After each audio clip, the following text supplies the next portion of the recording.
I learned the art of survival from a grandmaster, and that was my father. That has certainly left its mark on me. In April 2016, on plain U.S. Embassy letterhead, a diplomat in Kyiv sent a letter to Ukraine's chief prosecutor. The instruction was strange: stop investigating this NGO. Drop the case. The NGO had been receiving money from George Soros. The State Department spent 3 years insisting the letter didn't exist, until it leaked. That same year, in a totally different country, the Prime Minister of Hungary stood up in Parliament and accused the same man of running a continent-wide migration plot. By 2018, Hungary had passed a new law named after him. Russia had banned his charity, and in late 2023, a viral story claimed his son has secretly bought 400 square kilometers of Ukraine farmland to dump toxic waste on it. The last one turned out to be a forged document, written by someone who didn't speak Ukrainian, posted by an account impersonating a French journalist. So tonight, we're going to do something almost nobody on the internet does. We're going to actually answer the question: just how much of the world does George Soros actually run? Both stories can't be right. Look, you've heard the headlines: migrant caravans, Antifa, voting machines, Black Lives Matter. There was something wrong with the regime, so they were ripe to fall. The 2024 campus protests, the Arab Spring, the weather, somehow. And you've also heard the other version: the Holocaust survivor, the genius philanthropist, the man Forbes called America's most generous donor by share of net worth. Both stories can't be right. So we pulled the receipts, the real money, the real meetings, the real names, and one specific moment. And this is the important part: one specific moment where the popular story stops being true. There is one, and it is not where you think it is. I did it in order to make a profit. Sure. And to expect market participants to be concerned about the social consequences of their action is putting the emphasis in the wrong. Act 1. The boy, the philosopher, and the trade. To understand how one man ended at the center of 100 conspiracy theories, you have to start with the wallet, and the wallet starts in Budapest. George Soros, born 1930. The family changes his surname to Soros in 1936. Protective camouflage in a Hungary that's getting more anti-Semitic by the month. Then, in 1944, the Nazis arrive. 500,000 Hungarian Jews are murdered in the months that follow. Soros, 14 years old, survives under false papers. So does his family. His father goes one further and starts forging papers for other Jewish families too. Now, if you've heard online that Soros collaborated with the Nazis, that's a lie. It has been fact-checked into the ground by Newsweek, PolitiFact, and the Anti-Defamation League. He was a child, hiding. Move forward 13 years, London, 1947. He enrolls at the London School of Economics under a philosopher named Karl Popper. Popper has just written a book called The Open Society and Its Enemies. Remember that title. It comes back hard. By 1969, he has his own hedge fund in New York. Eventually, it gets called Quantum. From 1970 to the year 2000, Quantum compounds at 30% a year. $1,000 in 1970 is $2 million by the millennium. But the money isn't even the interesting part. The interesting part is what he believes about markets. Most economists assume markets are basically rational. Soros, the philosophy student, didn't buy that for a second. He developed a theory he called reflexivity. Here's the idea. A rising stock makes a company look stronger. That makes the company actually stronger, which pushes the stock higher, which makes a company look even stronger, until the loop snaps. That snap is when Soros bets. Which brings us, in September 1992, to one of the most famous heists in financial history. Britain at the time was tied to a system called the European Exchange Rate Mechanism. To stay in it, the pound had to trade in a narrow band against the German mark. Problem: Britain had locked in at a rate it couldn't actually afford to defend. Soros and his right-hand man, Stan Druckenmiller, saw the gap. By September, Quantum had a $10 billion short position against a pound. Then, on the evening of September 15th, the head of Germany's central bank made an offhand comment to a journalist. Some currencies, he said, might come under pressure. He didn't name Britain. He didn't have to. The next morning, Soros didn't reduce the bet. He doubled it. Through the financial crisis, went down a little bit further actually in COVID and after the Brexit referendum. And then they went up to 5.25% and they've come down recently. The Bank of England raised interest rates twice in a single day, burning through reserves trying to buy pounds. It wasn't enough. The pound fell 15% against the mark, 25% against the dollar. Britain crashed out of the ERM. Quantum's profit in 24 hours was around $1 billion. But here's the thing the legend always skips. Soros didn't break the Bank of England. The Bank of England had set itself up to break. He just bet on the inevitable, very loudly, with very large amounts of money. That distinction between causing a thing and accelerating a thing is the most important idea in this entire video. We're going to come back to it 3 more times. Act 2, the $32 billion empire. Here's the number that does most of the work in this story. $32 billion. That's how much of his personal fortune Soros has, over 40 years, transferred into the network of charities he calls the Open Society Foundations. Roughly $15 billion has already been spent. The rest sits in an endowment of around $23 billion, throwing off another billion and giving every single year. Forbes in 2020 named him America's most generous giver by share of net worth. He has given away more than 90% of what he ever earned. What does the money do? Anti-corruption journalism in countries where journalists get killed for it. Roma rights, drug policy reform, civil society groups in former Soviet states, voting rights and abortion rights in the United States, migration legal defense in Europe. 2 governments treated this as enough of a threat to legislate against him by name. In 2015, Russia banned the Open Society Foundations as a threat to constitutional order.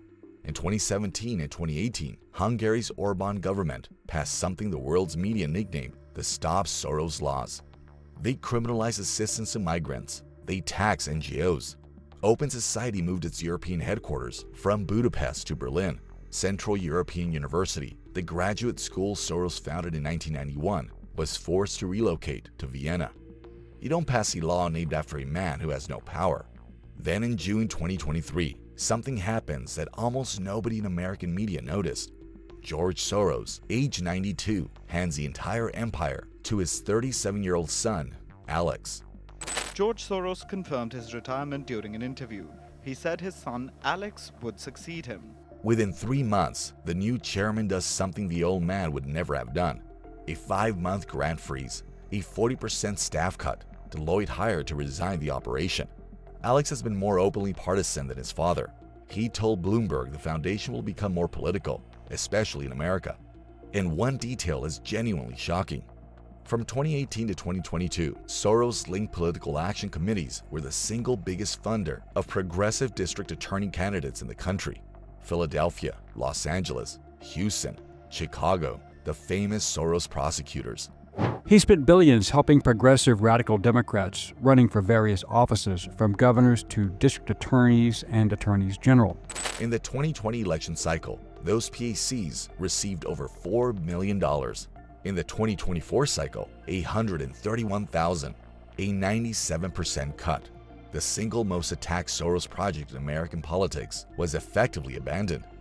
The same week, his super PAC received $60 million to spend on the federal election instead. You'd think that would be the headline. It wasn't. Almost nobody covered it, which gets us to the real reason you clicked on this video. Act 3, Ukraine, the place where the influence is real. If you want to see what George Soros' influence actually looks like, at full power, not the imaginary version, the real one, you don't look at America. You look at Ukraine. He's been there since 1990, before the country was even independent. In April of that year, in Kyiv, he co-founded something called the International Renaissance Foundation. Over the next 33 years, that foundation distributed more than $200 million across roughly 18,000 projects, anti-corruption groups, election monitors, independent newsrooms, Roma rights, education, whole institutions that wouldn't exist without him. That alone makes him the most consistent Western private funder of Ukrainian civil society in history. But after the Maidan Revolution in 2014, he doubled down. He set up a private investment vehicle, separate from his charity, called the Ukrainian Redevelopment Fund. This wasn't philanthropy. This was Soros family money looking for returns. He became the first major Western investor to commit private capital to Ukraine after the war began. And then he found a partner. His name is Thomas Fiala, not Ukrainian, a Czech immigrant who arrived in Kyiv in 1996, founded a brokerage called Dragon Capital in the year 2000, and spent the next 20 years quietly building it into the largest investment bank in the country. In November 2015, Soros' fund anchored a new joint vehicle with Dragon Capital. Goldman Sachs came in. The U.S. government's Overseas Investment Corporation came in. $300 million committed, $400 million deployed by 2018. What did they buy? Office towers in Kyiv, shopping centers in Lviv, in Vinnytsia, in Zaporizhzhia, a stake in Cyclum, one of Ukraine's largest IT companies, the full acquisition in 2019 of a bank called the Idea Bank. By the end of the decade, Dragon Capital was, and still is, the largest private commercial real estate owner in Ukraine, substantially because of Soros' anchor money. But Fiala isn't just an investor. He chairs a major Ukrainian economic think tank. He sits on the board of Transparency International Ukraine. He ran the country's biggest business lobby for over a decade. The line between Soros' commercial money, Soros' civil society money, and Ukrainian policy is, in Kyiv, deliberately blurry. That brings us to the second name you need to know.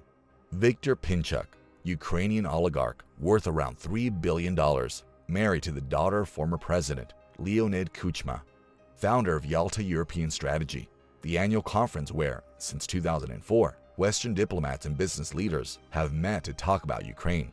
Soros has been a featured speaker at Yalta's European Strategy. Pinchuk's foundation publicly lists human rights projects with George Soros among its activities. They share donors, they share platforms, the Atlantic Council, Davos, Munich. This is not a partnership. They are not employees of each other.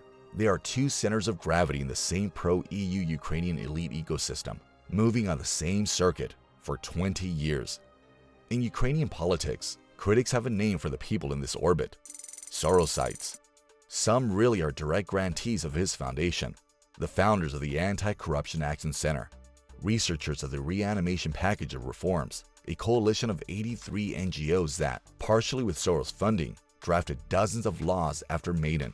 Others, like the foreign-born reforms ministers Natalie Jaresko or Ivaros Abramamichias, get lumped in by critics, but never received a dollar of Soros funding in their lives. This is where serious criticism lives, and we have to be honest about both halves of it. Half one, a network of foreign funding NGOs, really has played an unusually large role in drafting Ukrainian law. That's documented. That's a real democratic legitimacy question worth having out loud. Half two, a lot of what's said about that network is straight up Russian disinformation. Russian campaign or Russian narrative to shift responsibility on meddling in election from Russia to Ukraine. Want a single example? Remember the cold open? The viral story about Alex Soros funding 400 square kilometers of Ukrainian farmland for toxic waste dump. That story was a forged decree, written by someone who didn't speak Ukrainian fluently, quoted by an account impersonating a real French journalist named Jules Vincent, tracked by the EU's disinformation watchdog, Myth Detector, and Detector Media as a Kremlin-aligned operation. Ukrainian law doesn't even allow foreigners to buy agricultural land. The story still has millions of views. Act 4. The part where the story stops being true. And that's the pattern. Migrant caravans, Antifa, voting machines, Black Lives Matter, the 2024 campus protests, the Arab Spring as a CIA project, the Maidan Revolution as a coup he ordered, the WHO, the weather. Every single one of those claims has been fact-checked. Reuters, Associated Press, factcheck.org, PolitiFact, Snopes, all reaching the same conclusion. There is no evidence. Soros himself, in a 2014 CNN interview, was asked directly about his role in Eastern European revolutions. His answer: his role had been misunderstood and greatly exaggerated. Foreign democracy funding can support an existing local movement. It cannot manufacture one. There's a reason the same phrasings keep showing up across different countries. The European Union's disinformation watchdog has been tracking Soros sponsors' color revolutions as a recurring Russian state media theme for over a decade. Blaming a single foreign Jewish financier is a politically useful story for governments that don't want to admit their own people are protesting them. So, back to the question. How much influence does George Soros actually have? Enough to scare 2 governments into legislating against him by name. Enough to fund $1 billion of grant-making every year. Enough to be one of the 3 biggest individual donors to the Democratic Party for 2 decades. Enough to anchor $400 million of post-Maidan investment into Ukraine and quietly become its largest commercial real estate owner. Not enough to handpick American presidents. Not enough to organize protest movements out of thin air. Not enough to control voting machines or the WHO or whatever institution this week's tweet says he runs. Remember what we said in Act 1. He doesn't cause things. He accelerates things that are already happening.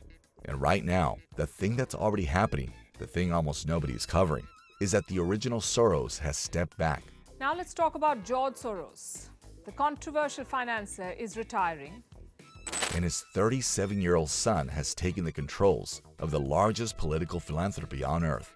Leaner, more partisan, more American. We pull the FEC filings, the strategy memos, the 2024 grants list, and what's coming is going to make the last 20 years of Soros conspiracy theories look quaint. That's the next video.